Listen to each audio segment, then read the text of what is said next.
Pakistan for half the country's existence, and critics accuse them of still pulling the strings in the country's politics.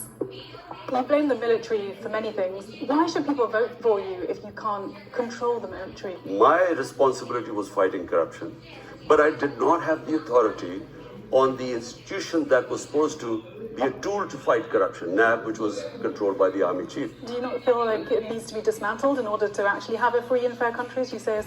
There needs to be a balance. No management system works if the Prime Minister has the responsibility, but he doesn't have the authority. Another force Khan has tried to find balance with is the Taliban. We must strengthen this current government, stabilize it, for the sake of the people of Afghanistan. Nicknamed Taliban Khan, he's known for his softer approach to the group. When the Taliban took Afghanistan, you noted that the Taliban had promised to uphold human rights and to form an inclusive government. It's been 2 years now, and the Taliban does not have an inclusive government. The human rights record is not looking good, especially for women's rights, as I'm sure you're aware. Is there any part of you that regrets a somewhat softer attitude towards the Taliban? You see, unfortunately, in the West, all you look upon Afghanistan is Taliban and anti-Taliban. We in Pakistan look upon Afghanistan as our neighbor, and after 40 years, for the first time, there's peace in Afghanistan. Now, what I said was the Western countries must get them into the mainstream, because the more you mainstream them, the more influence you would have in enforcing human rights. But if you isolate them, what leverage has any country got left now to tell them to send your girls to school or human rights? You can't. But human rights are suffering.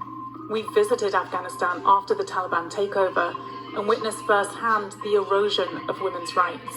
Now that the Taliban are fully back in control, we're getting a lot of very disapproving stares from people for being the only women in here. So what kind of guidelines are you giving people in terms of how they should be living here? لباس په حق کې قرآن چې هدایت کو چې ښځې باید داسې لباس واغوندي چې هغه جلب نظر د خلکو ونه کړي او قرآن کریم مطلب یې د ښځو دپاره چې وقرن فی بیوتکن په خپلو کورو کې کښېني. Can you understand, why international communities of the West can't be sending so much money and can't be recognizing the Taliban government if, they're not allowing girls to go to school, they're not allowing women to work, they're not allowing women in public spaces? But my point is that is this an effective way of trying to influence Afghanistan by condemning them and ordering them and isolating them? The question asked by the Western countries, what should be their interest? A stable government in Afghanistan, there shouldn't be any international terrorism. But if you isolate them, why would they listen to anyone? That's my only point.